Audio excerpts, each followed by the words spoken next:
ప్రజలు ఏది నమ్మారు అన్న దాని మీద మనకి ప్రజలు ఏది నమ్మారు అన్నది ఈవెన్ గుజరాత్ సొంత రాష్ట్రం 26కి 26 వచ్చిన రాష్ట్రంలో కూడా 2 సీట్లు తగ్గుతున్న పరిస్థితి. ఒక్క మధ్యప్రదేశ్ తప్ప ఈసారి దేశంలో ఏ రాష్ట్రంలో కూడా లాస్ట్ టైం లాగా మీకు శివరాజ్ చౌహాన్ నాయకత్వం మాకు భారీ నష్టం జరిగింది ఉత్తరప్రదేశ్ ఉత్తరప్రదేశ్ అండ్ మహారాష్ట్ర. ఎక్కడికైనా ఏ పార్టీకైనా ఉత్తరప్రదేశ్ 80 సీట్లు కాంగ్రెస్ గవర్నమెంట్ కి వచ్చినా టాప్ 2 స్టేట్స్ లో నష్టం జరిగింది. ఆ నష్టం ఎందుకు జరిగిందని మేము వేసుకోవాల్సిన అవసరం ఉంటుంది. అక్కడ అన్నట్టు అలయన్స్ ముఖ్యంగా అక్కడ ఉన్నటువంటి SP and Congress party alliance SP లాభపడ్డది. కాంగ్రెస్ రాకుమార్లు అని చెప్పి ప్రచారం కాంగ్రెస్ పార్టీలో అక్కడ ఉన్నటువంటి ఇండియా అలయన్స్ లో ఎక్కువగా లాభపడ్డది సమాజ్వాదీ పార్టీ 30 సీట్లు ప్లస్. వీళ్ళు తక్కువ లాభం పొందారు, తక్కువ తీసుకున్నారు. సమాజ్వాదీ పార్టీకి సాధారణంగా యాదవులు అండ్ ముస్లిం వర్గాలు మైనార్టీ వర్గాలు యాదవులు కలవడం ద్వారా ప్లస్ కాంగ్రెస్ పార్టీ ఓటు కలవడం ద్వారా అక్కడ కొంత బెనిఫిట్ అయింది. మాకు రావాల్సినటువంటి సీట్లు అక్కడ తగ్గడం.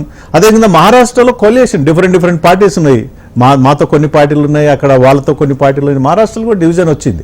సో ఆ 2 రాష్ట్రాల ద్వారా కొంత నష్టం జరిగినప్పటికీ కూడా స్టిల్ ఇప్పటి కూడా ప్రజలు ఎన్డీఏ వైపు.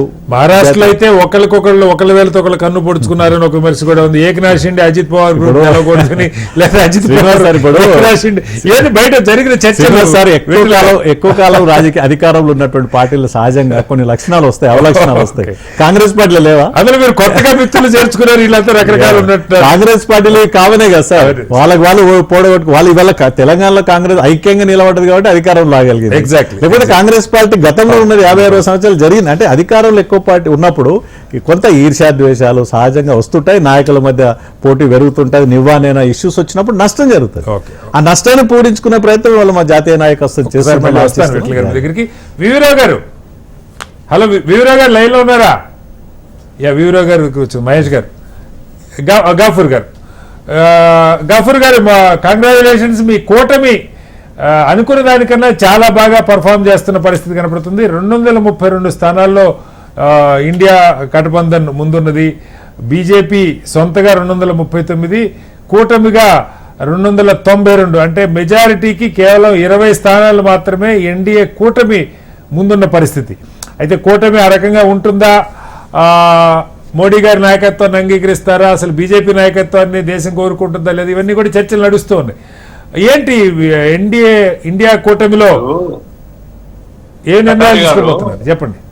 కటారి గారు, మేము ఇండియా కూటమిగా అట్లాగే సిపిఎం గా మేము మొదటి నుంచి కూడా చెప్తుంది ఏమంటే కేంద్రంలో మోడీ ప్రభుత్వం పోవాలా, రాష్ట్రంలో వైసీపీ ప్రభుత్వం పోవాలి. ఒకటైతే పోయింది గ్యారంటీగా, వైసీపీ ప్రభుత్వం వెళ్ళిపోయింది. మోడీ ప్రభుత్వం కూడా చావు తప్పి కన్నులొట్టపోయి అత్యవసర మెజార్టీతో రావచ్చు. అయితే ఇప్పుడు బీజేపీ చెప్పిన అబ్కీ బార్ 400 పార్ ఏమైపోయింది? 300 పార్ కూడా మాకు స్వతంత్రంగా మేము అధికారంలోకి వస్తాము, మిగతా వాళ్ళందరూ మాకు కలిసి 400 దాటాను. ఎందుకు ఇప్పుడు ఇక్కడ ఓట్లు ఎన్ని తగ్గినాయి, సీట్లు ఎన్ని తగ్గినాయి కంటే ఎంత హైప్ క్రియేట్ చేశారండి. ఎంత హైప్ క్రియేట్ చేస్తే చివరికి ఏమిటి అంటే ప్రజలు మీ పట్ల విశ్వాసంతో లేరు. అదేది బీహార్ లో కొంచెం అనుకున్న అంచనా కంటే తగ్గింది, అట్లాగే మీకు ఏకపక్షంగా మధ్యప్రదేశ్ ఇటువంటివి రావడం జరిగింది. బీహార్ ఏం జరిగిందో చూడొచ్చు. కాదు గఫూర్ గారు, మీరు సీనియర్, బీహార్ లో ఈ చిరాగ్ పాస్వాన్ కూటమి, చిరాగ్ పాస్వాన్ బీజేపీ మళ్ళీ వెనక్కి తెచ్చుకోగలిగింది. బహుశా దళిత్ ఓటు